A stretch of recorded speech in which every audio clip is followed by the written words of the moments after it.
welcome to the Garbage Time Podcast. I'm your host, Katie Nolan. Today, I am joined by my good friend, producer Dave. Hey, yo. Hey, yo. How's it going? And he's going to tell you about Mack Weldon. Yeah, I am. Panties. Yeah. Mack Weldon's awesome. Obviously, we've talked about it a lot here.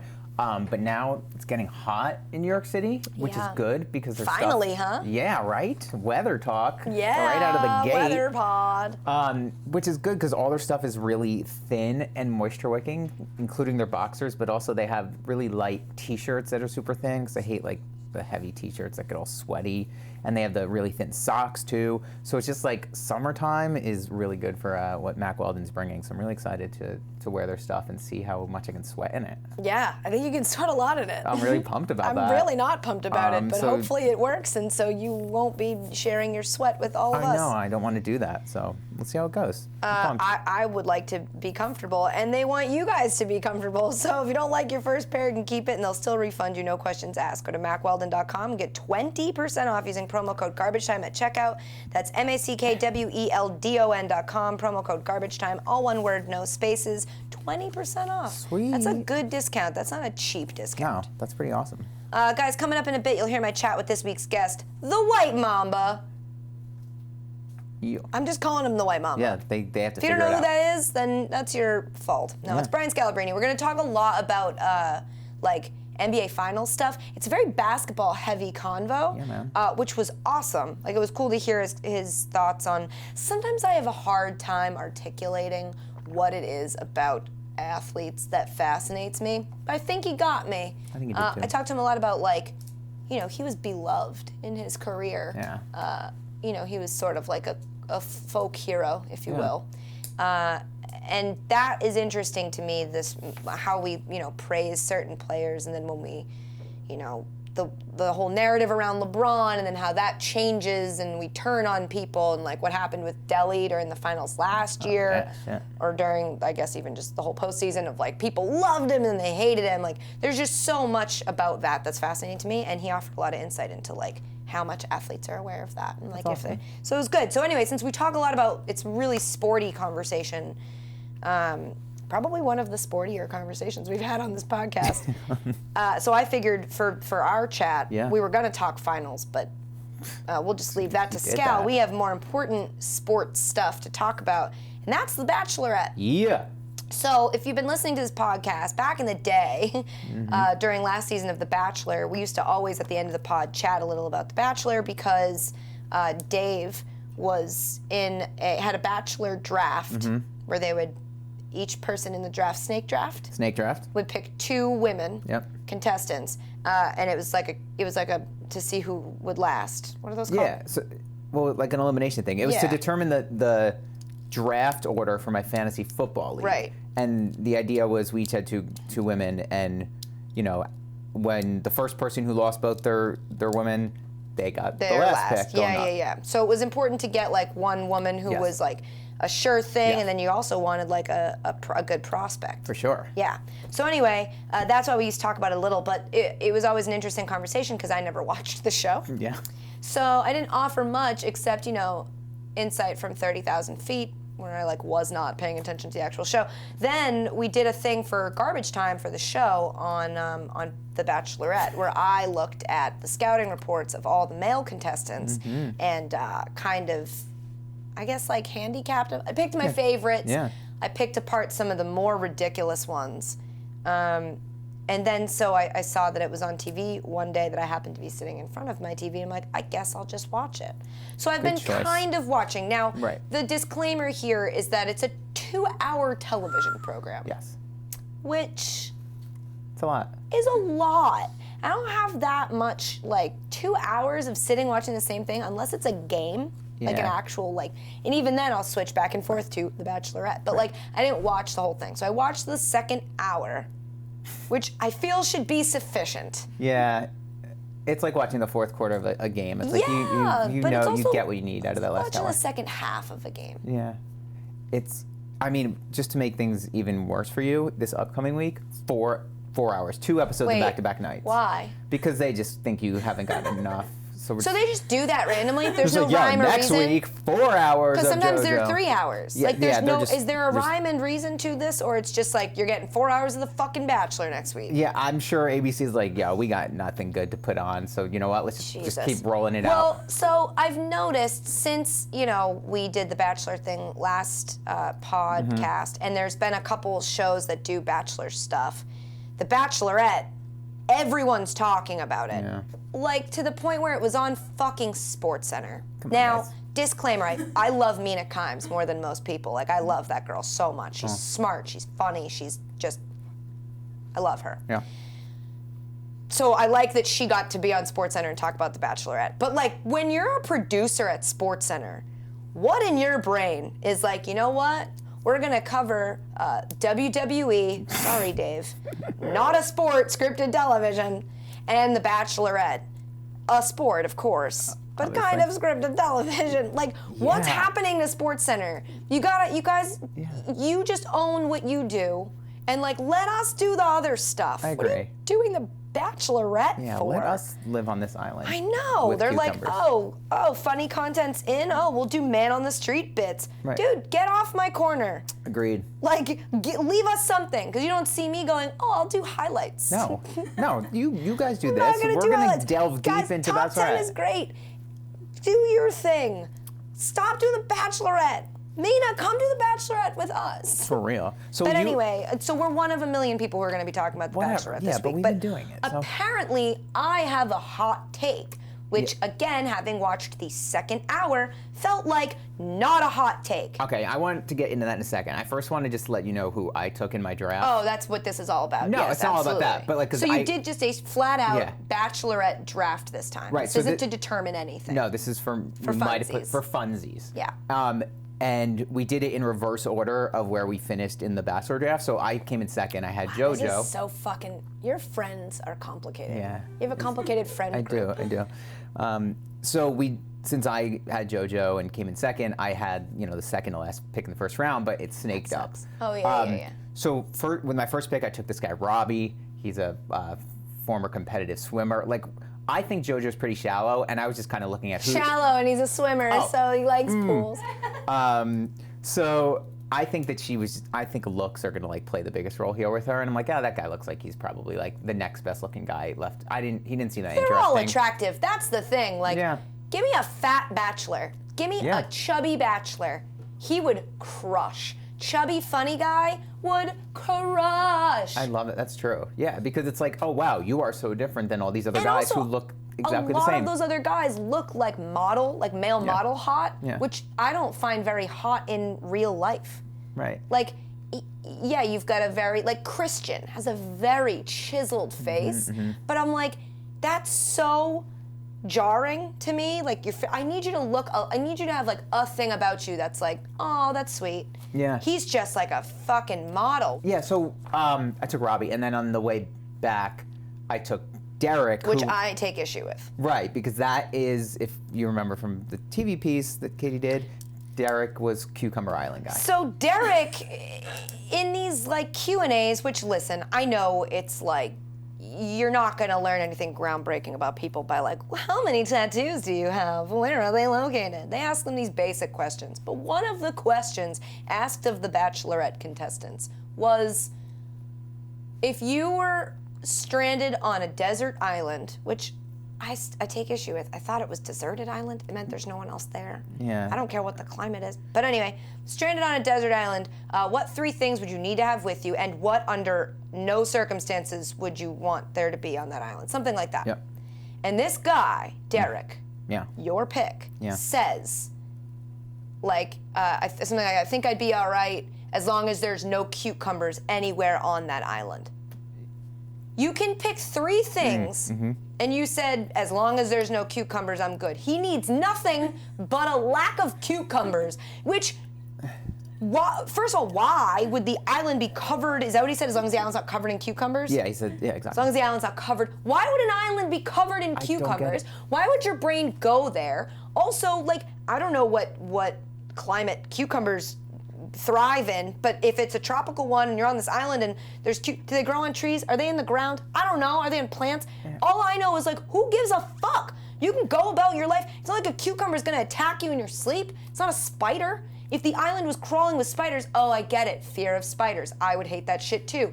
Nothing. Cucumbers don't crawl, bruh. No. They're not gonna attack you. They can be on that island, and you can be on the island too, and you never have to cross paths. What? And also, have you ever met anything more unassuming than a cucumber? No. It doesn't even dominate the flavor of water when you put it in there. It mixes like nicely with it because it basically tastes like water.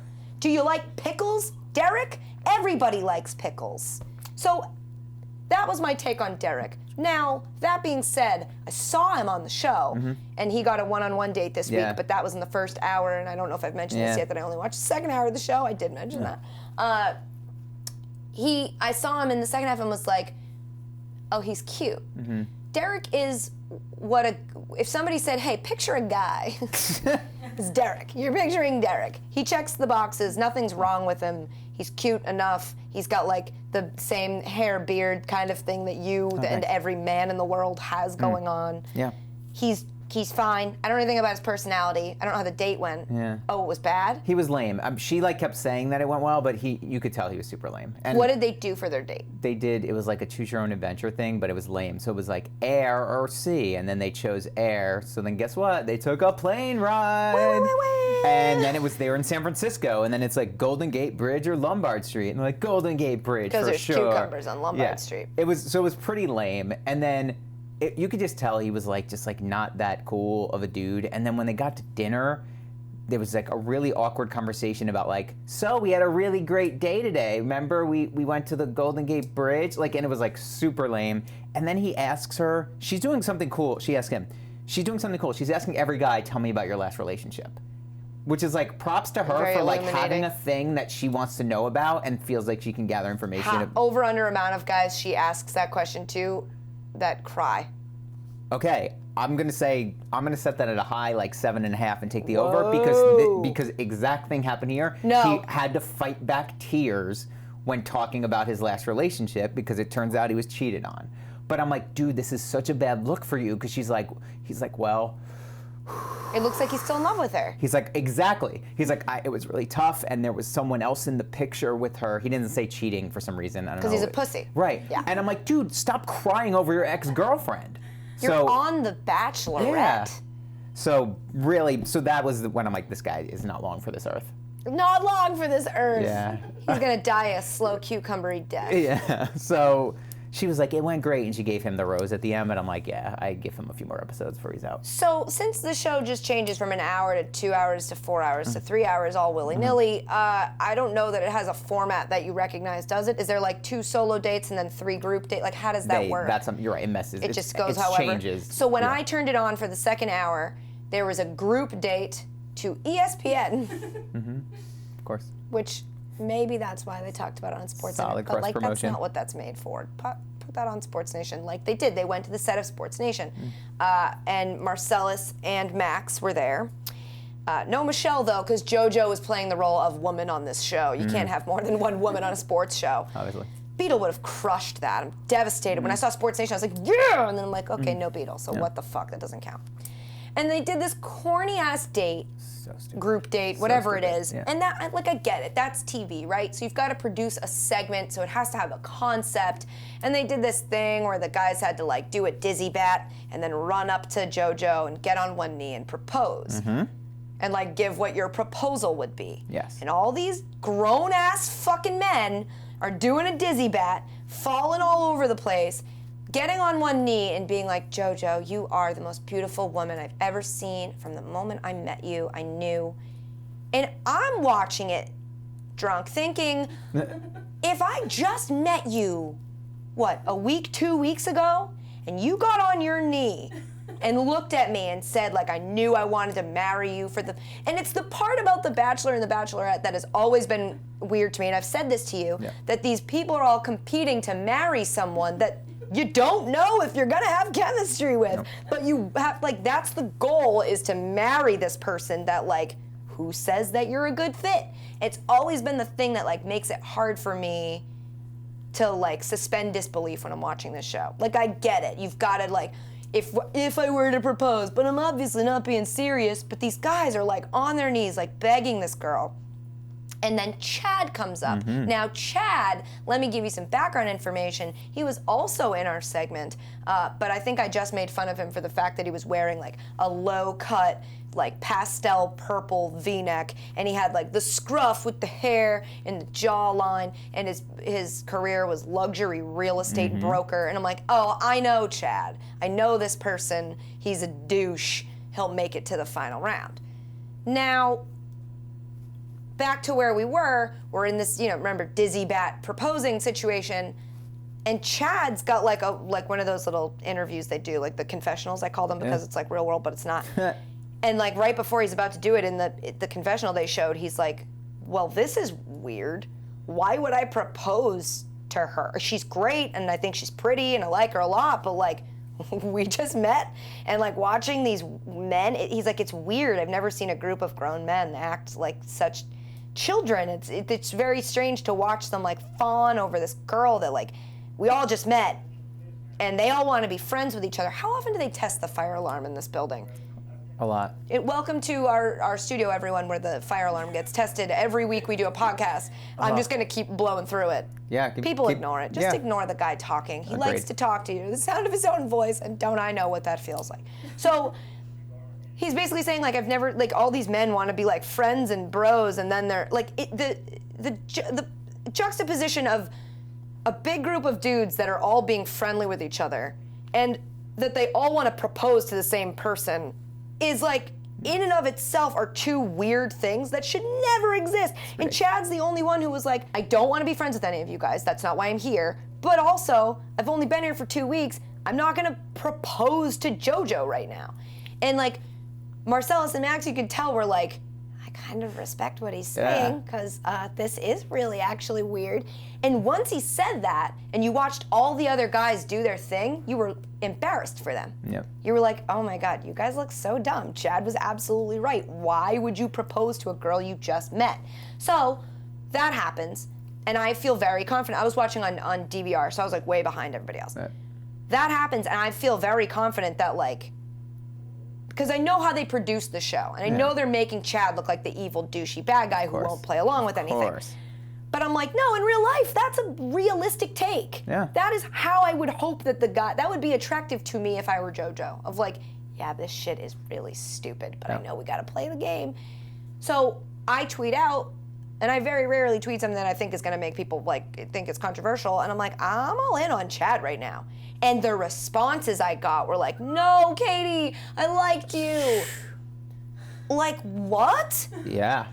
So then I keep watching, and it gets to like the rose ceremony, and he's kind of being a douche, but also fucking up the buffet. Like at that point, he is full snack daddy mode. He has not put down a plate of meats the entire time.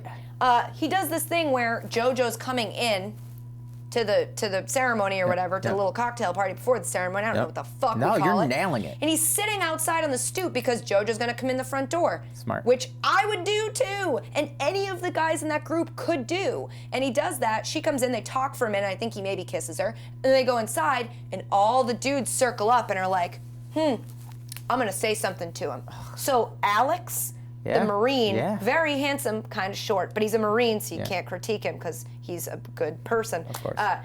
He leads this charge of all these guys being like, yo, why were you outside with JoJo? And Chad's like, because I'm here to want to date JoJo? Like, what? I don't... We were all inside drinking, like, you didn't want to come in, and what, you just thought you could stand outside?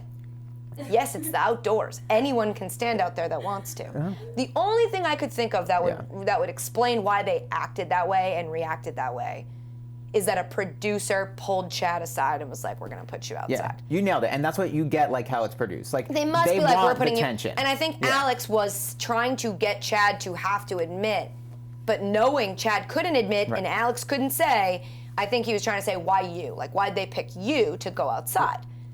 Which is fine, Alex, but you gotta be aware of the fact that on TV, since neither of you can say the word producer or segment, that you just look like you're mad that the dude sat outside and took an opportunity to see the girl. By the way, and by the way, I don't doubt that the producers also said, hey, Alex, you're upset about that? You should probably round up the guys and go confront Chad about it. It was just so weird. Yeah. It was so weird. And it's weird that I was already thinking West Side Story when it happened, and then Chad does that dumb, like... Oh, so I get it. I get that he's douchey. I get that there are things like then. So then, in the aftermath of all of that, and also the like next week on The Bachelorette, 17-hour episode, you see that he's getting kind of like violent with people, and that's where like, okay, this isn't fun. Like he might not be a good guy, but of all the dudes that were there.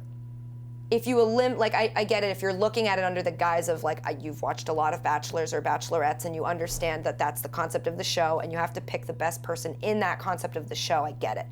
But what Chad does is like, what I've been like craving for from the show is to break the fourth wall and be like, what the fuck are we doing proposing to a stranger 2 weeks after we've met her? You all look like idiots.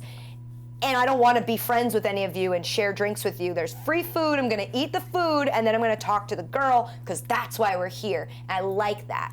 If he turns out that he's a douche, then he's a douche. But like, I like that part of him, that he can be like, yeah, I'm not proposing to you today at Sports Nation. Yeah, and I get that too. And I think I get why you like that part of him. The thing I think that he's going over the top with is the like, oh, this is fun to be the villain, and he's probably being prodded a little, but still, he's taking it like the next step to being like, I'm gonna be the biggest fucking asshole, so then I'm the villain, and they make the whole episode about me, and then they'll invite me back for another season to be the villain who shakes up the house again. Yeah, I don't think he's doing that yet. I don't think he has full heel turned yet. I think he is just the only one saying anything interesting. Yeah. During that rose ceremony, they kept using his sound bites. They didn't use, funny. And they also kept cutting to his solo shot, and he's chewing. Like, he's Brad Pitt in Ocean's 11. Yeah. He's just always eating in every shot they showed him, and it was awesome. But notice they didn't have, like, Alex doing any fucking VOs, like,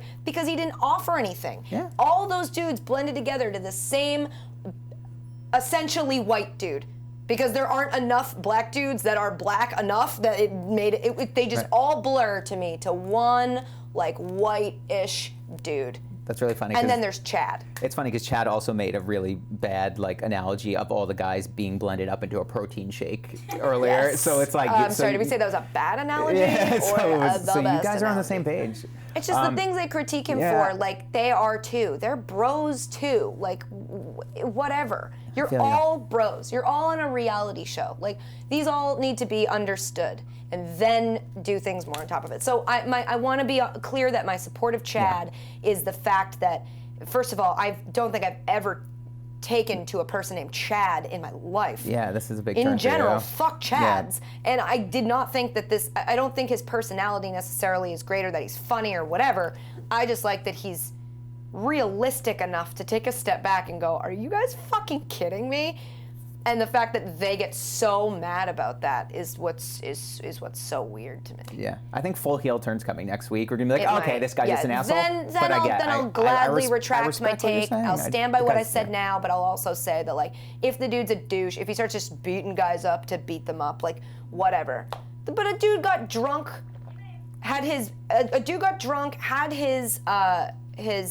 occupation listed as Canadian and took his pants off in the first episode. Yeah. And is he still there? Oh, Daniel, and that's Chad's sidekick, by the way. They're boys. Oh, really? Yeah, I didn't think weird. they had That's any interesting. boys. I didn't think he had any boys. Yeah, they're tight. Yeah, that guy's still there, and we're all like, oh, he's fine. But Chad's come on. Like, so good. These guys are insane. Is erectile dysfunction expert still there? Yeah, and he's definitely still there because they're like, yo, keep the goofy erectile dysfunction guy around. His hair, man, what is up with it? Yeah, he's probably gone next episode.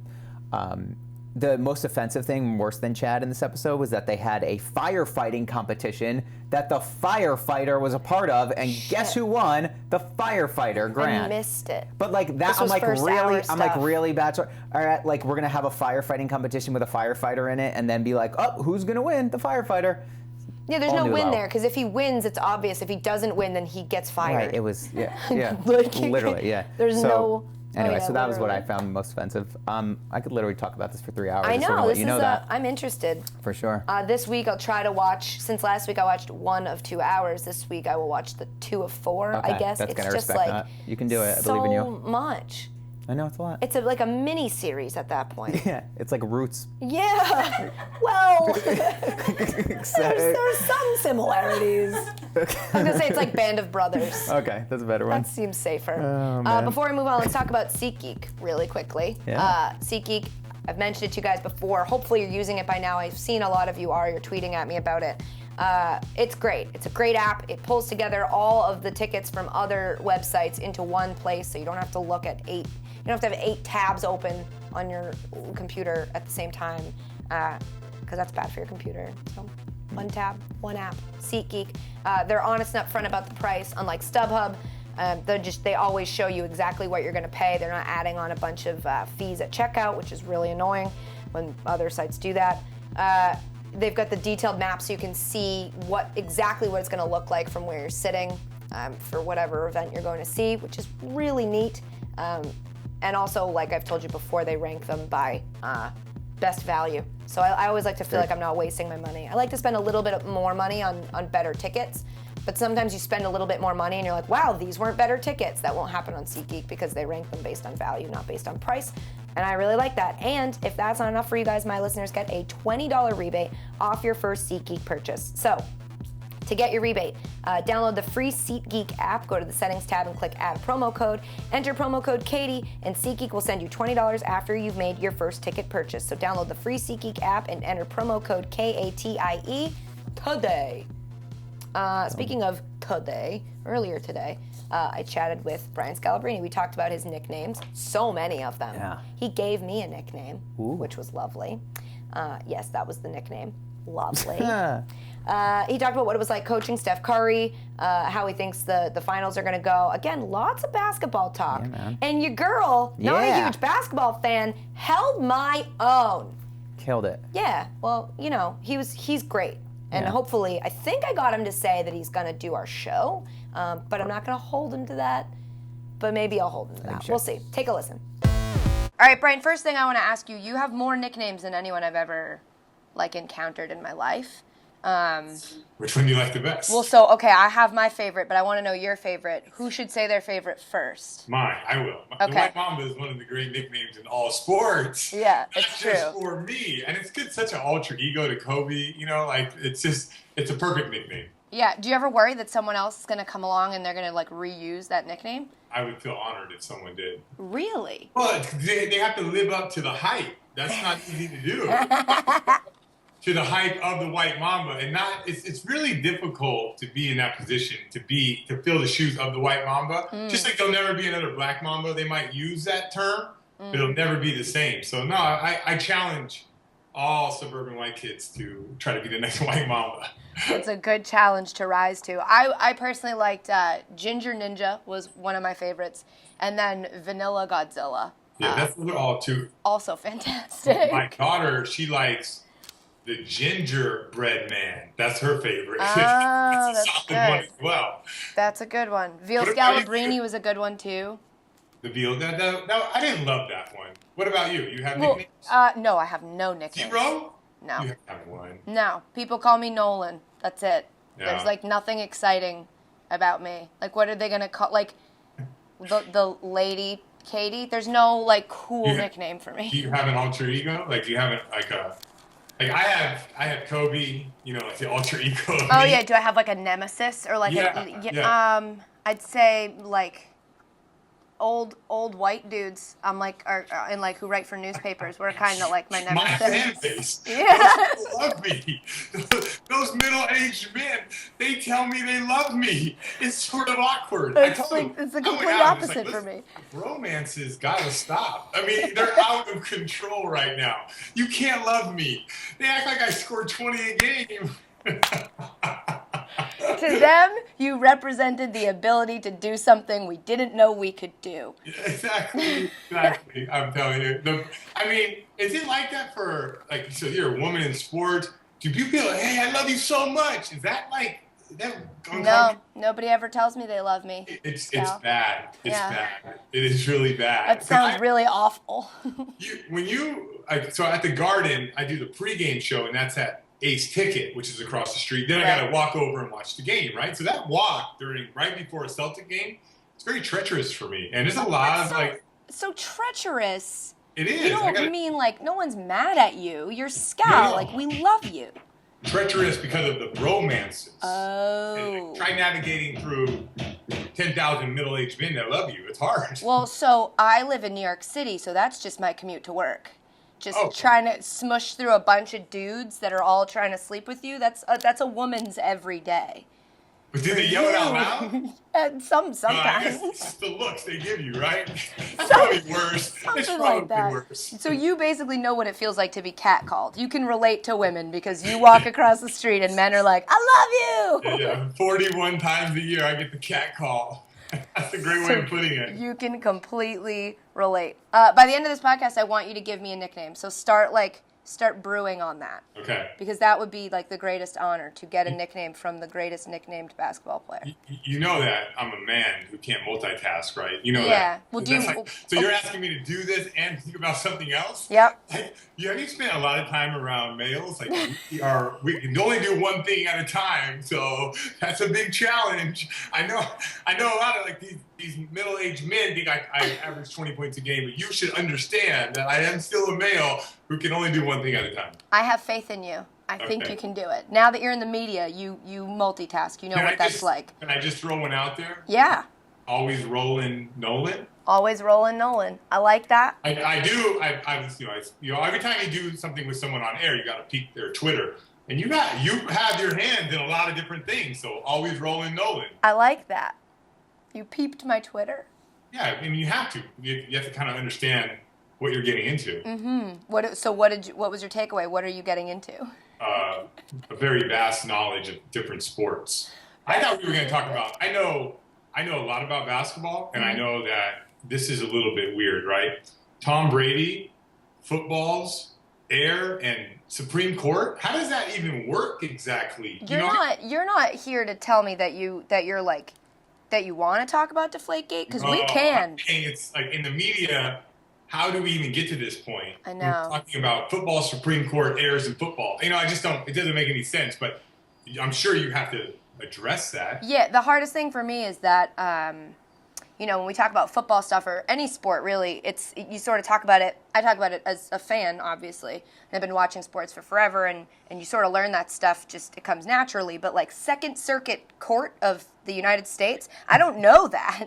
And in order to talk about it, I now have to like read all these things about how it works. Yeah. And then I have to try to like turn that into something interesting. It's not fun. No, I don't envy you at all when it comes. How would you even go?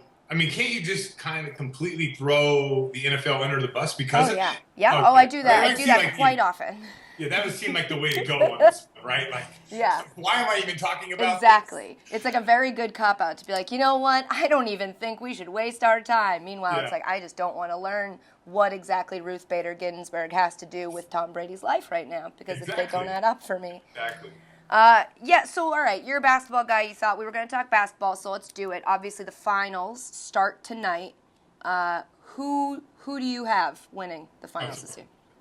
Are we going to go so we're going 30,000 foot and we're going to dive in? Yeah, we're going to dive in after. All right. But just so on the top. Warriors in 7 games. Okay, so with that being said, I also have the Cleveland Cavaliers winning one of the next 2 games. I truly believe that LeBron is going to figure out how to beat the Warriors in one of these 2 games, which at that point would make this series very interesting. All of a sudden now, Steph Curry, once again, going back to Cleveland, tied up 1-1. He's been in this position before, but now Kevin Love and Kyrie are playing, so it's a little bit different in this situation. So when I say that with all due respect to the Cavs. I believe they're going to win. I believe the Warriors will get a split, and I think it'll be home, Game 5. Cleveland Game 6 will win, and then Warriors will win in Game 7. Yeah, one of the interesting things about the Cavs this postseason, I feel like you've seen them be able to adapt depending on who they're playing, which has been really interesting to watch. So I think I agree with you. I don't think I've heard a single person say it's not going to go 7 games. Really? Yeah, everyone I've heard today said 7. Most people say Warriors in 7. So I feel like I should be contrarian and be like, Cavs at 6, but I think my actual prediction would also be Warriors in 7. How do you feel about how Golden State looked in that last series? That was a much tougher series, and I think most people were predicting it was going to be. Yeah, no question. So Steph Curry, historically, when they switch out on him in pick and rolls, and he gets the big, whether it be a power forward or a center, and historically he's been really unbelievable against those type of guys, getting his shot off, getting to the basket, drawing to and finding. But the Steven Adams, the Serge Ibaka, and Kevin Durant, those guys gave him problems games 1 through 4. I mean, even the games that they won, game 2, he struggled against the length and athleticism of those guys. So now we're looking at the Cavs. So what are the Cavs going to do? You got Kevin Love. Well, I'm not betting on that. Even Tristan Thompson, who's a fine player. Both those guys, if they switch on the pick and roll, I think Curry's going to just absolutely torch those guys. So you wonder, is this going to be the ultimate small ball? LeBron James playing the 5, matching up with Draymond Green. I think we'll actually see a lot of that. I think they're going to try to keep their bigs off of Steph Curry, which is going to be, I think, advantage Warriors. So Warriors, in my opinion, because of the length and athleticism of OKC, has made me believe there's no way the Cleveland bigs outside of LeBron could guard Steph Curry. Yeah, I mean, last year we saw him try to do it essentially on his own, and surprisingly, he did all right. So it'll be interesting to see him do it this time with help. But so you think the advantage still lies with the Warriors? Well, here's the thing. LeBron with space is probably the most dominating player in the NBA, and he's going to get that now. Kevin Love's out there, Kyrie's out there, and it's really about his spacing for him to get to the basket, which is we're always talking about that restricted area. When LeBron is there, he shoots 67% when he gets to that area. And the only way he gets to that area is by having shooting on the floor. So I think last year so we have the same teams. We have the Warriors and we have the Cavs. The exact same teams, but completely different series. Last year, a gritty, grindy, Dellavedova, Tristan Thompson type of series. This year, we're going to see more up-tempo, more pace, more small ball. You'll have Channing Frye out there shooting. So we'll see a much more entertaining series this year than what we saw last year. On each team, on Golden State and on Cleveland, who's the one player you think has to step up in this series in order to help their team most? Well, I mean, let's just go outside the big 3. Right, obviously. Like, LeBron's gonna step up, Steph's gonna step up, but like, who of the lower players do you think could make a difference? From an offensive standpoint, and then I'm also eliminating Draymond Green. I think Harrison Barnes had to have a pretty decent series on the offensive side. Draymond Green, I think, will play well. There's no Steven Adams out there, and I can't reiterate how important he was and how physical of a specimen he is and how he frustrated Draymond Green and Steph Curry and likes of the Warriors. Were you surprised he didn't get that? Like, I thought he'd be out there for more of that series. Well, especially in Game 7, only 25 minutes. Yeah. But, I always am quick to I can judge. Like, Billy Donovan, he definitely should have played him more, right? 25 minutes. But no one has a pulse on OKC better than he does, right? We can sit there and we can watch, and at the end of the game, we say, man, why is Steven Adams, who dominated, why didn't he not play more? But, those guys know what they're doing, and they have reasons for that. Just from our standpoint, we see Steven Adams dominating, especially on the glass and the offensive rebound. So we think that you should have played more. But getting back to Cleveland, there's 2 guys, and I'm telling you, it is Iman Shumpert and J.R. Smith. And I'll tell you why. Those guys can guard Steph Curry. They got great size. They can get into Steph Curry's airspace. They can move their feet. But they have to make shots, and J.R. Smith can't go crazy or do whatever J.R. Smith has done in the past. Right. Untie shoes times. And other such things. Yeah, exactly. He can't do those things. Yeah. But if he's just focused on, all right, I'm going to take open shots, and I'm going to guard Steph Curry or Iman Shumpert. I'm going to make corner 3, then I'm going to guard Steph Curry. It gives Cleveland a huge boost in lineup flexibility. Now they have more opportunities to go small and match up with the Warriors. But if those 2 guys, if Shumpert's not making shots throughout the series or J.R. Smith just goes nuts, then it's going to be tough for Cleveland. And those are 2 things that could very easily happen. Yeah, I mean, it's a roll of the dice, right? Exactly. Happen very easily. And that's why we watch. Warriors in 7. So you've played in 4 finals in your career. What does today feel like for these guys? Are they, is it like Christmas morning, or, since it's a 7-game series, is it more of like a slow build to excitement? Like, what's going on right now for these guys? No, I think it's more, you just focus on your execution of the game plan. It's not about like the idea when it's like we're in the NBA finals, that starts to play once you really know what the other team is going to do, once you analyze, break down, and decide, okay, we know what 2 down is, we know what 4 out is. Once you know all that stuff and you face it, as the series goes along, it gets more about like the competitiveness of the guys. But game 1 is seriously like 2 heavyweights coming out, feeling each other out, seeing how this works, how that works, this adjustment, this lineup, that lineup. And I think when you see that, you'll get to the point like the Cavs or like LeBron. Why I'm betting on LeBron winning one of these 2 games. He will adjust faster and make his adjustments applicable quicker than I think the Golden State Warriors will. They sort of just go out there with that gunslinger attitude. But ultimately, the shooting, the skill, the competitiveness of Klay, Steph, Draymond is going to get him over the hump. How much of what the media talks about during the finals are you guys hearing? How much are they like interacting with that? You know what happens is it gets, and you know, like I love how old NBA players use this term watered down. The media during this time gets so watered down with people who should not have press passes. I mean, it's just, did you hear some of the questions they were asking? Like none of them had to do with basketball. So what happens is people like tune it all out because any person can get a press pass and get a microphone and ask a question. I know. So, any person can get a podcast. Look at this. You just got to have a laptop. I mean, I don't know about you, but you got to earn. Like, for me to I don't belong in there. I don't belong in there. You're 100% right. This is a valid point. No, but like the media, the questions. Someone asked Steph Curry yesterday about what is it like that the U.S. national soccer team is going to be playing and the San Jose Sharks are going to be playing and you're going to be playing. Is that crazy for you? And he's like, I'm getting ready for the Cavs. I don't know what's going on in my kid's life right now. And you want to ask me about the U.S. national team? So it's just, I think that people completely tune out the media, except for the big guns, you know, the Collins, the Skips, you know, like those type of guys. I think that those was very guys, on brand. Thank you. It was very Fox. Yeah, you saw that lean, right? You saw that lean. And that's current and future, right? That was nice lean, right? I got you. I know the deal. But thanks for calling me out like that. That's nice. That's my job. But anyway, you know, besides those guys, which people are really paying attention to because it's just blasted out there, and there's so many places. Like I doubt they're tuning into this, but you know, all the middle-aged men are. They might. Maybe. One of the other questions you said in that press conference that Steph was asked was if he felt he was equipped to be or was the next face of the league, which has gotten a lot of conversation today. I'm interested to know your thoughts on if Steph Curry's the face of the league or if that's even a thing we should even think about. Well, like, let's just say that's for us to decide, right? Like, it's not for Steph or even LeBron or even to go even one step further. It's not even for their agents to decide. It's the people. And, you know, Steph looks like a kid, and every kid in the world thinks that they can do what he does. Like, they're a little delusional in that sense. It's just as hard to do what Steph does as it is to be 6'9", 260 pounds and a freak athlete. They're both equally hard to do. But everyone assumes, like, well, if I guess I could be like Steph, so I think that's where people can relate to him. He has also no blemishes on his record. He doesn't have the decision. He doesn't have, we'll win 5, 6, 7, 8. You know, like, that's going to haunt him forever. You know, the party and all that, like, you know, the South Beach thing, like, that's a blemish on LeBron's resume.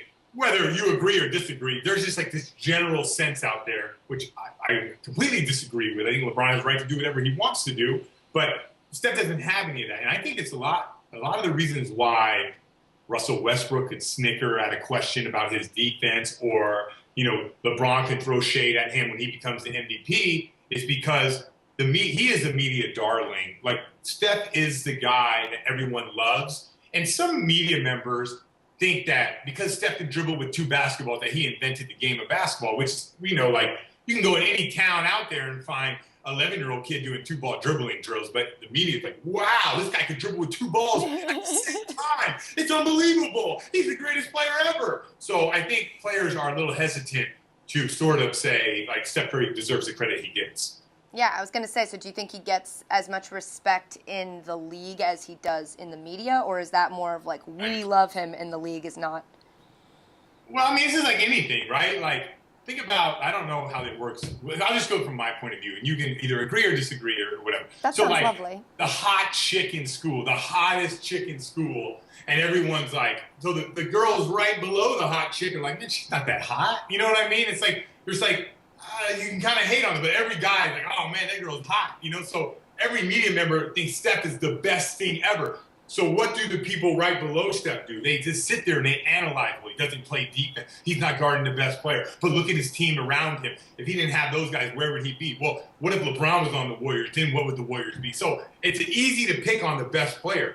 And he's not going to turn the corner and dunk on you and embarrass you like LeBron would. You go throw shade at LeBron in 2013, he is embarrassing you out there. Physically embarrassing. Now, to me, a step back three in your face is also an embarrassment. Yeah. But a lot of people just shake their head at how does he make that? But a dunk on somebody is a dunk on somebody. Physically pushing someone into the backstop is physically doing that. And everyone had a little bit of fear of LeBron James, where they don't necessarily fear Steph Curry, even though I would say you better fear that three-point shot because that gets you beat, but you're not getting embarrassed. Yeah. Oh, that's interesting. So people are more willing, like players in the league are more willing to say things against Steph Curry because they know that he's not going to dunk on them and embarrass them. Yeah, he just doesn't have the physical tools to embarrass somebody. I mean, this is just my take. No, it's a good take. I would have to hook up Westbrook to a polygraph and ask him rapid fire. That would questions. be fascinating. Yeah, exactly. What do you think of Steph Curry? You think his defense? Actually, his defense is pretty good, but the media kind of blows it out of proportion. Yeah. Well, so basketball is fascinating to me in that it feels like the personalities are so important, just in how people are perceived in the media, but also how they work together as a team. Like Klay and Steph, when you see them right next to Westbrook and Durant, it's just such a different interaction and such different chemistry between the two big names in the team. And I'm just curious to know how you think. How does that work? Is it that a great player on a great team can really just be a terrible fit? Was there ever a time in the league where you saw someone who got a reputation as not being very good, but it was just because he was in the wrong system? There's so much that has to be personality. 100%. You're right on the cut. Just a couple years ago, people were saying, almost in two stages, Russell Westbrook and Kevin Durant can't be on the same team together. Right. Then they go to the finals and then they lose. And people are like, okay, they can. Then they got hurt, and then people are saying, okay, they can. And now people are in Kevin Durant's free agency. Now they can again, right? So very emotional when it comes to two players. But when we're talking about the Steph and Klay thing, that's the equal. The final result of that is 73-9. It's Jordan and Pippen, right? Two guys that are absolutely perfect for each other. One guy is like Jordan, the alpha male. Pippen is the guy who can carry a team when Jordan's out of the game, but is not afraid to take of the big moment, but also, you still have that guy. Klay Thompson has proven, I can carry you in the second, the third, and all the way up until you need it in the fourth quarter. But Steph, now you can go ahead and take us home. It's a perfect combination. And the thing about Klay, I say that, I truly believe Klay could close out a game in the fourth quarter, but that's sort of Steph's moment. But Klay doesn't have a problem with that. Also, he guards the best player. Physically, to have a two guard that can guard point guards or twos that run pick and roll allows Steph to do what he does. Klay doesn't expend as much energy on the offensive end as Steph Curry. So, energy expenditure, and Steph is probably the fittest guy in the NBA. You have to balance that out over the course of a quarter, a game, a month, a season, a playoffs, a finals. So I think those two really do match up really well. And at the end of the day, Klay does not care. He doesn't care that people don't think he's the best two guard in the league. He doesn't care what you and me think. He only cares what he thinks, which is, I feel like I'm the best two-way two guard in the NBA. Sorry about that. That's okay. You're very busy and important. Yeah, NBA Finals. Oh, God. People are just phone ringing off the hook. Do you think, so it feels, and I could be completely wrong, and correct me if I am, but it feels like Klay's ability to just let Steph have the shine and completely just do what he has to do. It's like he's like a machine that wants no credit and doesn't really want the look at me. Is it possible that how do you stay that way when you become a star in the NBA? That changes you. So when you've won a bunch of championships, you're going to reach a point where, oh shit, I won a bunch of championships, and you change as a person. I mean, doesn't that happen? How do you control that? Yeah, I would change. I used to tell the media, and the PR department all the time, you guys are so lucky that I'm not very good. Because if I was good, I would make your life miserable. I have to not be that good So I kind of like do all the events and I'm like the great guy and everything like that. But if I was really good, if I was a superstar, you would definitely hear about it. But Klay, his personality is different. You know, like I'm an egotistical, boisterous athlete and I'm not very good. He is not that way, and he's one of the best players in the NBA. I don't think that he'll ever change. I don't think that he cares. I think he likes to win. I think he takes the challenge on the defensive end. Like it's almost just like he wants to get points. He also wants to stop guys. Like everyone values things differently. Like Klay Thompson values a stop just like a shot. But, you know, your friends don't call you up when you play really good defense. You know, the people around you don't say, oh, man, I saw you hooping last night. But I don't think that matters to him. They can call him. They can not call him. He knows he plays well. He knows that he can make money in the NBA. He can live his life. Simple-minded man who like just wants to hang out with his dog, you know, just chill, shoot hoops, like, compete. You know, like it's like what everyone should be as an athlete, but it's really difficult to do that when you have constant people telling you, oh, how great you are. Just think about it. We started this conversation. How about all the middle-aged men telling me how great I was and I wasn't great? Can you imagine what it's like to be those guys? You have to have serious blinders on. And Klay's one of those guys that just has blinders on. He doesn't care about that kind of stuff. And I don't know if he ever will. Yeah, it's very fascinating and interesting to me, like the mental aspect of it. Like you were beloved, still are obviously, but like chanting your name in games when people wanted you to come in. And there's this likability factor that we see, you know, LeBron, I'd say, is pretty low on likability in terms of the general conversation. Steph is really high on that.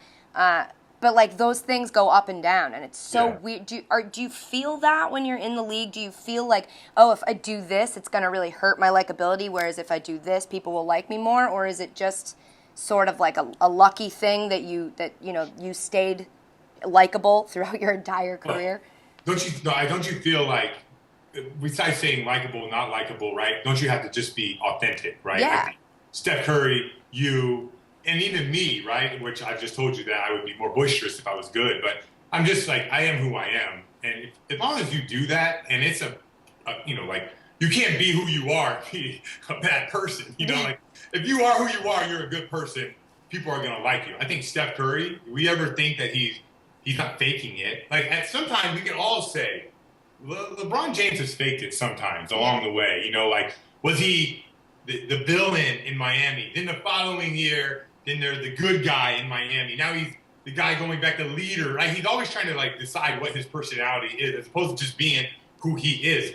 So people like Steph Curry because I think that's who Steph Curry is. I'd be shocked if he wasn't that person. And I coached him for a year. Yeah. I would be shocked to find out that deep down, Steph Curry is not the guy that we see, or Klay Thompson, or even, I'm going to go give you one, Draymond Green. Draymond Green was a second-round pick who came in barking at veterans. And everyone looked at him like, you're crazy, kid. Don't talk to me. But what happens when your skill level goes up and all of a sudden you're one of the better players in the league? Now all of a sudden you have great leadership. At the time when you're a second-round pick, you're just boisterous. So, but the key is be authentic. And I think that's what we're seeing with them. And I actually think since LeBron was down to the Celtics 3-2, and he had an unbelievable Game 6 in Boston, unbelievable Game 7, I think we've seen more of authentic LeBron. And he's a hard guy not to like now. You know, not the commercials, not the other stuff. He is who he is, and I kind of like him for that now. More with the Ginger Ninja in a minute, but first, guys, I want to tell you about our new sponsor. New sponsor! Blue Apron. Blue Apron knows that when you cook with incredible ingredients, you make incredible meals, unless you're me. So they set the highest quality standards for their community of artisanal suppliers, family-run farms, fisheries, and ranchers. Whether it's Japanese ramen noodles, wild-caught Alaskan salmon, or heirloom tomatoes, Blue Apron is bringing you the best. For less than $10 per meal, Blue Apron delivers seasonal recipes along with pre-portioned ingredients to make delicious home-cooked meals. New recipes are created each week by Blue Apron's culinary team and are not repeated within a year. That's interesting. Yeah. There's no weekly commitment, so you only get deliveries when you want them, and each meal comes with a step-by-step, easy-to-follow recipe card and pre-portioned ingredients that can be prepared in 40 minutes or less. They take out all the hassle. Yep. It's pretty awesome. It is. So check out this week's menu and get your 2 meals free with free shipping by going to blueapron.com/garbage. Because our show is called Garbage Time. Food, delicious, show, garbage. You will love how good it feels and tastes to create incredible home-cooked meals with Blue Apron. So don't wait. That's blueapron.com/garbage. I hate cooking, but like that makes it so easy. It's almost like I just have to do it. Like now there's no excuse. Cook the goddamn meal. Just do it. Just do it. You'll feel good. Today's podcast is also brought to you by Super Beets, the circulation superfood I drink every day. Super Beets makes a difference, and it's time for you to try your first canister free.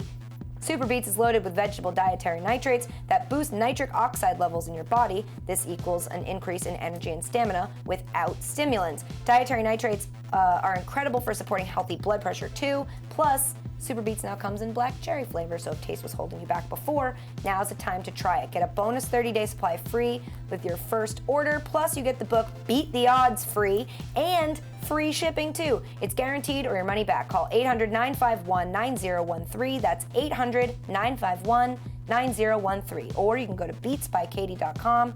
That's BEETS by Katie.com. Okay, back to Brian Scalabrine. Well, you mentioned that you coached Steph for a year when you were the assistant at Golden State. Talk about that a little bit. Like, how much of Steph off the court did you see? Like, how much were you around him? How much did you see, like, non-basketball Steph? Yeah, I'm curious what he's like. I mean, when you're in a group, like you're in a traveling party, it's all day. It's buses, it's workouts, it's locker rooms, it's everything. Like, I'm going to tell you, Steph Curry that you see when he, like the year before I got there, he was like sort of took the league by storm. He wasn't even an all-star that year, but he would go out there and he'd have 30 against the Spurs in a half. Or, he would just really dominate with his shooting. He was sort of coming into his own. But he was loose with the basketball, turning the ball over, but it didn't really bother him. But I'm saying off the floor, Steph Curry was the same guy. He wants to win. He has a real laid-back attitude where it's not like life or death. Like basketball is still basketball. It's not like when he goes out and scores 30, he's saving kids' lives or anything like that. He's not Superman. He sort of gets that part of the game. And maybe that's because of his dad and his mom being involved in sports. He just sort of gets the NBA and knows like can't get too high, can't get too low. And I think when you see him day in and day out, whether he had an awful game, he blew us the game, he won us the game, he doesn't change that much. He still puts on his shoes and goes out, and he's an incredible worker. Yeah. Who would you say over your career is your favorite teammate you've ever played with? I think I know. Is it KG? Yeah, for sure. Yeah. I never, it's a toss-up really. It is KG, but Jason Kidd was also a very good teammate. He was very good to me, and we were friends like off the court. I'm not friends with Garnett off the floor. We're not hanging out during the season, like going this place, going to dinner every night. But he truly cares for his teammates like you would see a person care for their family. I think he treats even the 15th man, the assistant coach, the assistant of the assistant, some intern, he treats all those guys like this extended family, buys them suits, takes them out to dinner. He's just I think he grew up in that, sort of the AAU culture. He didn't have, where your teammates are traveling around with you, and he feels like that's his family. That's just how he acted when he was in Boston. He really embraced everyone on the team. And he had a special relationship with Rondo, different relationship with Pierce, much different than with Ray Allen, but it was all unique. I mean, like the relationship he had with Perk was different than the one he had with me. So just to be that way and to be that good, one of the all-time great players, it is sort of amazing, to have the pulse on how are your kids doing. Like I said, once again, if I was that good, I would just be tunnel vision, Wouldn't care about anything but I wouldn't be a terrible person, but I wouldn't care about other people's family. It's just like I'm just worried about like winning and my legacy or whatever it was. But he really truly looks at like everyone as an extended part of his family. That's amazing. Well, you've told some really good stories from like the things that happened with Paul Pierce, who I love. Is he perfect in real life like he is in my brain? Paul Pierce. Well, I don't know. How do you see him? I mean, you say perfect, you mean? He's just like, he's Paul Pierce. Like, he's my guy. Like, I just love him. Ultra competitive and like the cutthroat mentality. Is that the guy? Yeah, sure. Yeah. But also, wants to hug me. He wants to give you a hug? Is he a hugger? I don't know if he's a hugger, but... Oh, he'd be a hugger if we met. Well, let's just say this. If you can help him win a championship, he'd give you a hug. If you couldn't, now you got a problem. Or if you showed that you didn't want to work, like there is a certain level of work that he expects from everybody. Yeah. If you didn't show that level of work, he's not going to bite his tongue or bite his cheek, what they say, right? He's going to let you know about it and almost embarrass you. The battles that he had with Tony Allen in practice, even though Tony Allen is going down as probably one of the best on-ball defenders in the league, right? The battles that they would have day in and day out, like he'll tell them, you'll never be good because you'll always be behind me. Just keep practicing your defense. You might as well. I don't understand why you don't shoot all night because you'll never make a shot. I mean, he was tough on him. He's tough on guys, but that's why he is who he is. I think Paul Pierce is the most underrated player in the history of the game. Wow.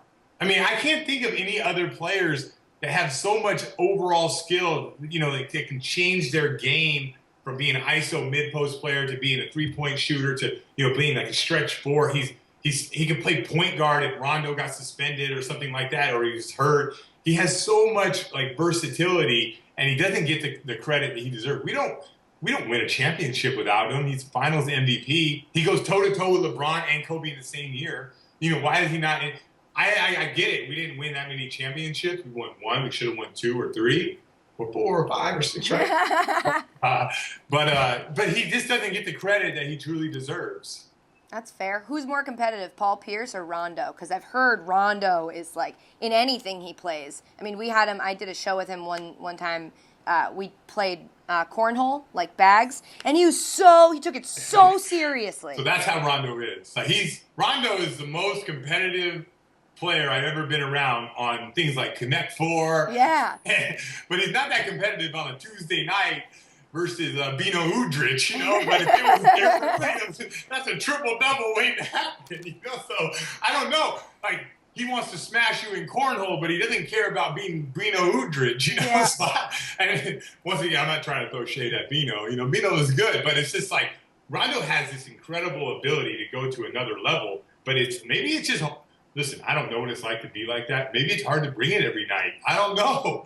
For him, maybe it's hard every night to drop a triple-double against Russell Westbrook or Derrick Rose. maybe he has to save up the energy. Maybe those Tuesday nights against Bino help him save up the energy for those big national TV games. Maybe that's it. Maybe it's just a lot of Connect Four. It just helps him, physically get his brain in order. Maybe that's it. But he is a ridiculous competitor when it comes to like stuff like that. Cards, don't ever listen, I learned this early. So when I first got there, Rondo was there his rookie year, and we would play cards, and I won some money, and we were just playing for fun actually. But yeah, I got up a lot, and I realized then, okay, wait a minute, he's the point guard, and I'm playing cards against him, and if he doesn't like me, it hurts my life. Like I might as well just not play cards, right? Like those little card games on the plane were hurting my career. So I was like, all right, I better push away from this, I was going to go watch Netflix, which at the time it was unbelievable. They saved me the disc. I had my little portable DVD player. It was before you streamed anything. But anyways, I had to make that conscientious decision because Rondo was so incredibly competitive, and I didn't want him actually looking me off because he owed me money, not money, just like candy and fake, magical points. Pennies. And I imagine if you lost on purpose to Rondo so that he would like you more, that he wouldn't like that at all. He would probably catch on. It's no win. It's no win. Yeah. It's no win for the 6'9" white guy that can't create his own shot, that stands in the corner waiting for Rondo to pass him the ball. I don't win. Even if I won a card, let's say I won 5,000 pennies. Let's just say that's how much is that? $50? That's a lot of money. Yeah. Let's just say I won the $50 in pennies, right? And I'm wide open. He might blow me off, So that's not worth it to me. I need those shots. I only got 2 shots a game. So if I was up 5,000 pennies, it goes down to 1. If I don't play, maybe it goes up to 3. So I need those It wasn't helping you in the long run. It was not. I have to ask you the question that everybody's asking right now, and I can imagine you're exhausted with answering it or even speculating, but where's Durant going? So it was so funny when someone asked him that question about, Kevin, if you sign the 2-year deal, then you can make an extra $50 million. And Kevin Durant's answer was, bro, it's too early to think about that. Like, I don't even know anything about that. Like, okay. So we just had that conversation. So you're telling me, Kevin, that your agent never told you that if you sign a 2-year deal, you'll make an extra $50 million? Not 50 million pennies. $50 million. So you haven't had that conversation with your agent yet? You have not? Like, how does that work? So all bets are for him. And from a basketball standpoint, it makes all the sense in the world, right? You opt in, you sign the 1+1, so you get a little bit of flexibility just in case you get hurt, right? You opt out, you see what Russell does, you see if they sign Adams, you see if they trade Cantor, you see what they do with Ibaka, and then at that point, you can re-sign for $200 million. So I don't know why he would sign for 5 years, 146 now. Sign the 1+1, make $30 million, and then the following year sign 5 years, 230 versus 146. That's a lot of money. Yeah. Yeah. Wow, you should be his agent. No, I'm sure. Like, if his agent hadn't had that conversation, then you should be his agent. Yeah, if his agent, like, there's no way that conversation hasn't happened. That's why I don't get why they can't just go, hey, dude, I can't really talk about that right now, obviously. Yeah, Instead of like, wow, no one told me. It's too early to think about.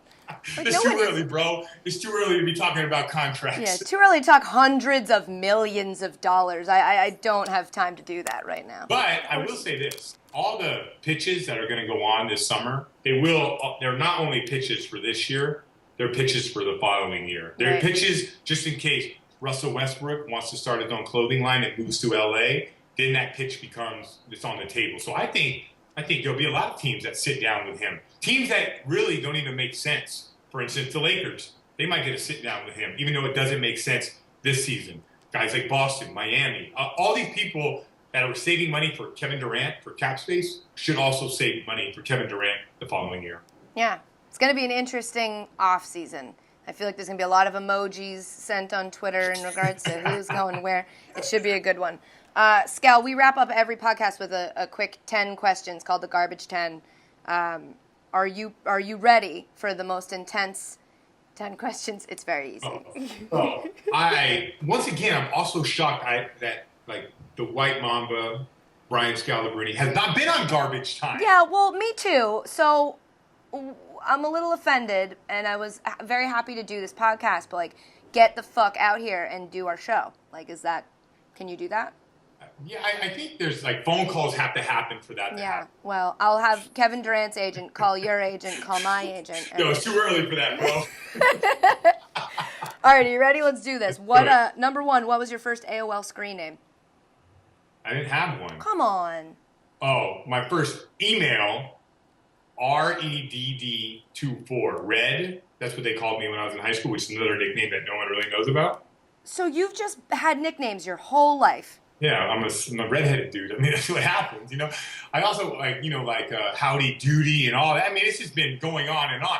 Whatever redhead is out there, that's me. That's at the time. And redheads were kind of treated, even though we're really popular now. You think about Chris Pratt. Yes. Chris Pratt is not a redhead, Brian. He is redhead. No, he's not. He is redhead. No, it's like Blake Griffin's redhead too. Yes, Blake Griffin, I'll give you, but Chris Pratt. He's not, is he? He's part of our crew. I don't think, he's not red. So anyways, I've had a lot, REDD24 at Hotmail. Ooh. Also, this is separate from the garbage bin, but how many people call you Brian in your life? 2. Who? So my wife Yeah. and Frank Isola, who I do the morning radio show with. That's why I have my show on Sirius XM every morning. He calls me Brian, and my wife calls me Brian. And that's it. That's it. That's Not amazing. even my mom anymore. That's amazing. I know. All right. Ranch or blue cheese?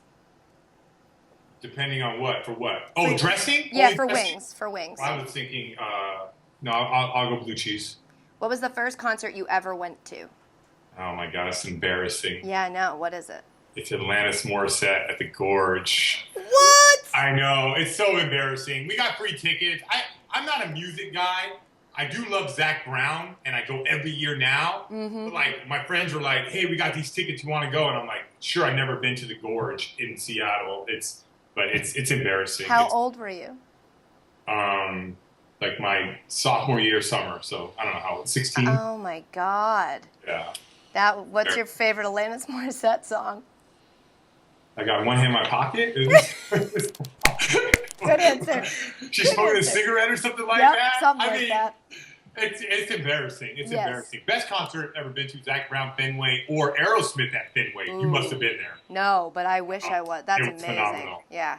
Yeah. All right, who's your favorite superhero? I think it is Flash. The one thing I would want to have, incredible speed. That's an interesting answer. Yeah, you know, like I'm not like the Batman thing. No powers. No, just rich. But Superman too good. Too much pressure, right? Yeah. Okay. Yeah, that's a good. I respect your answer. Like I don't know if I was like Flash could really with speed. Like trust me, I know speed kills in the NBA. Yeah. And that's another thing. If I was a superhero, I wouldn't save people's lives. I would just get paid and play basketball. I might play football and basketball and be like ultimate two-sport athlete. You know what I mean? Then maybe go Hulk. No, because then you go green and you lose. You know what I'm saying? Yeah. Just being fast, like faster, and then I'd run track and I beat Usain Bolt. Like, can you imagine if I was the best running back, the best basketball player, and the fastest man alive? You imagine my Nike, like Durant signs for $300 million. What's my Nike deal look like if I was just those three things? Like you're talking like $100 million a year, maybe more, maybe. It's gotta be more. No one would have shoes. No companies would exist. The only people, they would only buy the white Mambas. It would be so insane just by being Flash. But you know, like people, like I'm not trying to be like the hero. Right. I don't want to like save people's lives. I just want to play sports. That is the most scalpel quote I think anyone will ever get from any interview. I don't want to be a hero. I don't want to save people's lives. I just want to play sports. That's all I want to do. No, you're not even getting into it. You imagine what your life is like just being that guy. Just being the best basketball player, football player, and fastest man in the world. Like, I mean, like dollars. How do you have time, though? You're just like, your life is so insane. But how do you have time? Like, what if you get hurt playing football and then that's all over? But Flash never gets hurt, right? I mean, he could, maybe. But like when you're Flash, life is in slow motion. So Yeah. the guy's gonna take your head off, like the world is in slow motion. You might not ever get hit. I'm telling you. I mean, I don't understand. Unless Superman played football, I'd lose to him, obviously. But Flash, you could be a normal guy, just have crazy speed. And not only that, you're not even getting full speed. You're like kind of jogging. It's almost like you're walking pace and you're just smoking guy. Oh, what'd you run? I ran a 3.840. It's ridiculous. We should really focus on figuring out how to make that happen because it sounds like it would be amazing. I'd love to have blazing speed. All right, what's your guilty pleasure TV show? And give me like the embarrassing one that you watch that you don't want to admit. I mean, I watch a lot of TV. I watch Game of Thrones and everything like that. Not embarrassing. Yeah, they're all like House of Cards. Not embarrassing. Yeah, I don't think I have one, to be honest with you. Oh, come on. No, I'm answering the questions pretty honestly. I don't think there's any like reality shows. Any what? Reality shows. Nah. Real I Housewives. watch like those. Listen, you know what I do? I go to the top ones. I look at what people think is the best, and I watch those. That's it. I'm not watching like. You're a sheep.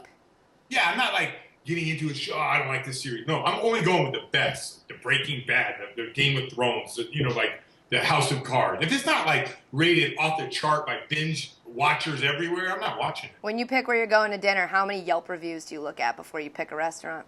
I'll only go to the top 3. Yeah, like see? 1, 2, or 3 in the area. I'm not going past that. Yeah, I get that about you. Yeah, I'm not searching for I'm not like that. I'm not a hipster. I don't have a beard. I don't care. Sometimes I drink Bud Light. I don't need craft beer everywhere I go. I just want my life to be handed to me, like very easy, simple. I feel like we would be really good friends. Do you put ketchup on top of your French fries or on the side and then dip your French fries? Yeah, side. Okay, good. Do you floss before you brush your teeth or after? I should floss more. I do it before. I use the pick things. Yeah. You know what I mean? I'm not like, I'm not doing all that. No. Got to use those little machines, like the picks. So that's how I do it. Is a hot dog a sandwich? No. God. But in Boston, they have that weird bread, which only is here. You know, The bun, the way they do the hot dog bun? Yeah. Yeah, so it kind of like gets like my whole life I've only grown up with a normal hot dog bun. No, those hot dog buns are dope, and they should be everywhere. But you're right, they're only in Boston, and everybody here in New York they use they look like sub rolls. It's it's not right. And you know, as a kid, right? You remember you tore the crust off. Yep. Those hot dog buns have crust all around. Yeah.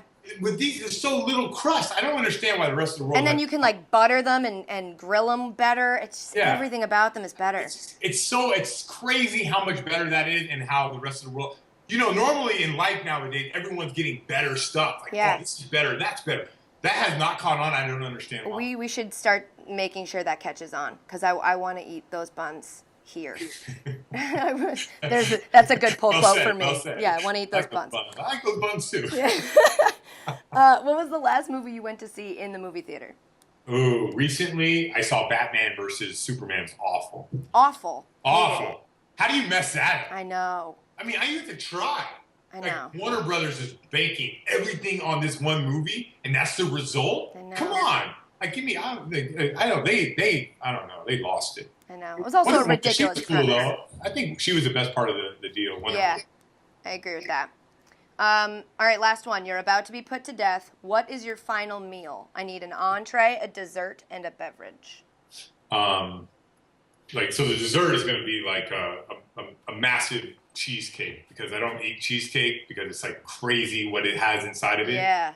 But what kind of cheesecake? We going a crazy thing from Cheesecake Factory, or just plain cheesecake with strawberries? Whatever Yelp would determine the best cheesecake, I'll just go with that. The best whichever has the top Yelp review. Got it. Let's go with number one. I want. Right? And then I'm going with steak, and I'm going with fried calamari, fried, everything fried. It's like a steak and fried land, fried chicken, fried onion rings, everything fried, things I'll never eat.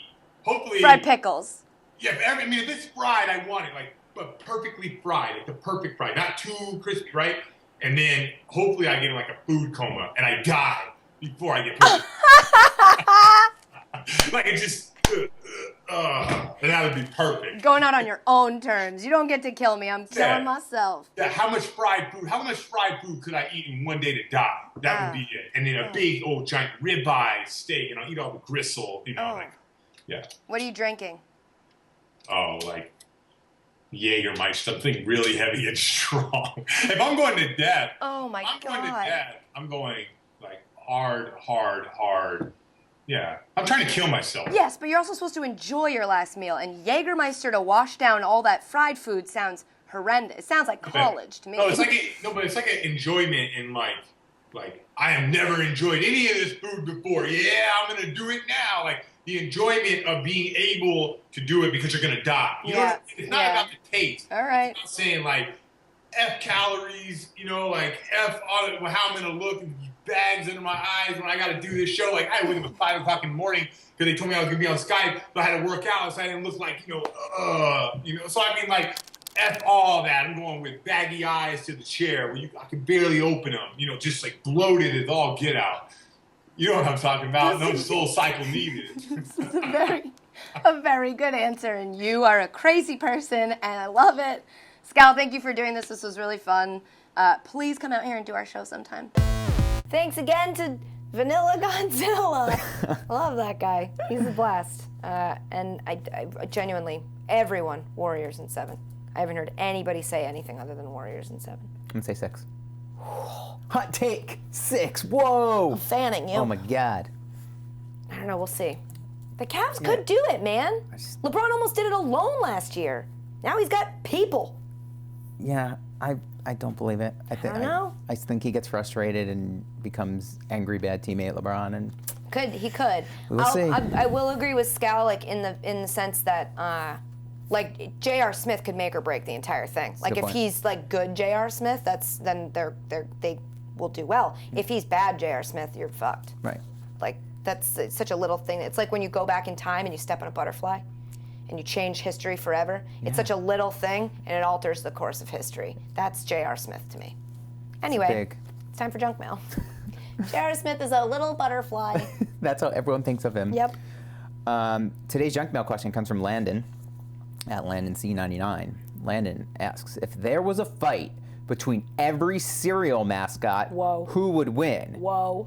And he said, i.e. Trix Rabbit, Cheerios Bee, etc. I'm going to help him out a little. We can't do every cereal mascot. I mean, we could, but we just spent 40 minutes on The Bachelorette. Exactly. So I'm just going to throw 2 others into the mix. So he said what? He said Trix Rabbit, Cheerios Bee. I'm going to throw in Lucky Charms Leprechaun and Cap'n Crunch. Oh my God. The 4 of them are in a fight. Who wins? Okay, so first we must establish the rules of said fight. Okay. Like, is this no holds barred? Are we in the octagon? Like, because we've got a bee fighting a human. Right. So what are the rules, and like what is the end? What means you won?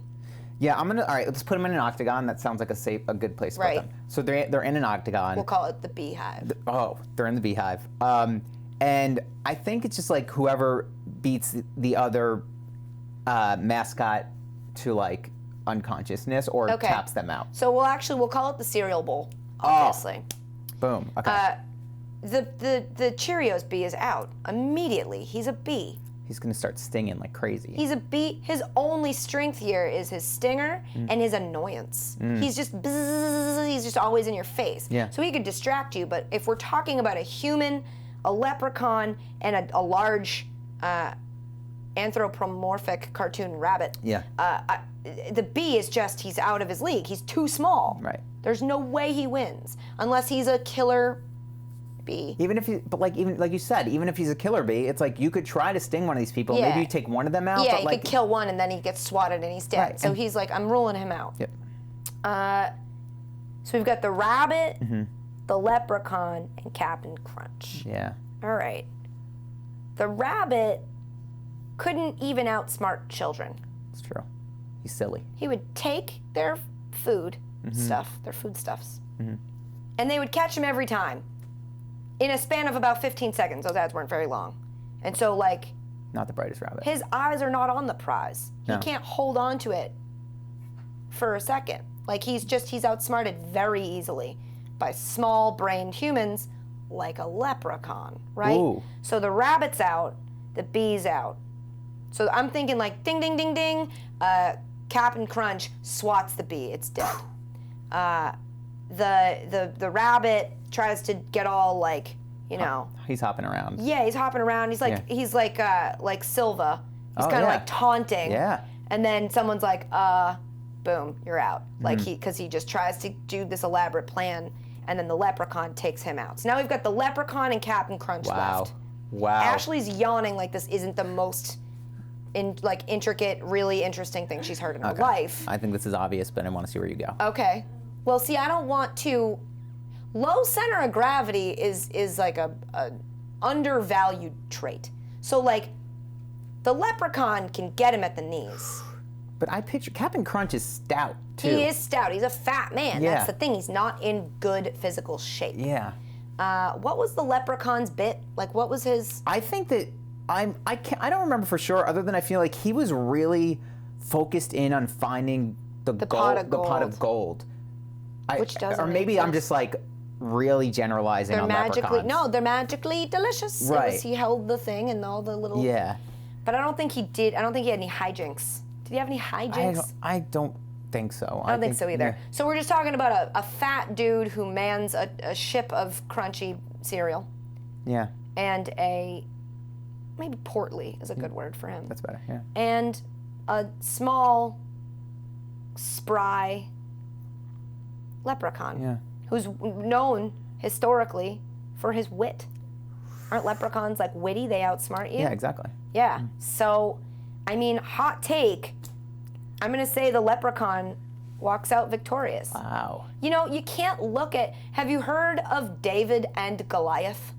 have, Not yeah. always does the big, obvious favorite win. Sometimes David wins. The leprechaun. You look at the two of them, tail of the tape, and you're like, he's huge, he's tiny, he could step on him. But, like, he's not a bee. And the bee has already been stepped on. He is a small man. He's got great, a lot of intangibles, you know. He's, like, really smart, thinks well on his feet. He's jolly, which is important. Yeah. and a low center of gravity. The captain is so fat, unless I'm remembering him incorrectly. No, he's pretty fat. He's pretty fat that the leprechaun could hit him at the knees and he wouldn't even be able to see him. Much like he hasn't probably seen his own penis in quite some time. Now we're just getting into the, he's going through that divorce. Yeah. And I just don't think mentally he's there for the match. I mean, you're wrong because Captain Crunch has military training, so that's all. He's a captain. He's a captain. I mean, he's sure. He is not a captain. I'm gonna look into his background. I'm pretty sure that stolen valor. He is not an actual military service member because he wouldn't call it captain. I feel like he's like, yo, I've been a captain for so long that like I'm comfortable taking out the Oh yeah, that's tape. like lieutenant. No, you're a lieutenant and you respect it, captain. The fuck out of here with that. In your crunch berries. He hasn't seen his crunch berries in years. That was the joke. Why didn't I just say that first? All right. Man. All right, I'm gonna look into his background, but I think a captain takes out a leprechaun any day. Please look into his background. Okay, I'll get back to you on Get that. back to me on I will. that. All right, guys, that's it. We talked Bachelorette, we talked cereal mascots, and then talked nicknames. And we will be back to do this again next week. Be sure to subscribe to this podcast on iTunes, rate it, leave a comment, only if it's 5 stars, only if the comment's nice. Otherwise, don't say it at all. Why would you do that? It's so mean. What do you know, like cereal? Who doesn't like cereal? Yeah. Or you can listen on Google Play, Art19, SoundCloud, Stitcher, or A Magic Bullet. Have I said that one yet? You might have. I think I said that one already. But like, it's important for people to know that you can listen on that. But also, if you don't have a Magic Bullet, you can listen on your George Foreman grill. Yes, you can. Take it out, dust it off, and use it to listen to our podcast, because you have it, it's in your drawer, and you haven't used it in forever. It drips the fat off the podcast. Thanks again to Brian Scalabrine. Thanks to producer Dave. Thank you. And to producer Ashley on sound, and also on yawning and hating everything we're doing in the podcast. Thanks to all of you for listening. Bye. Love you. Mean it.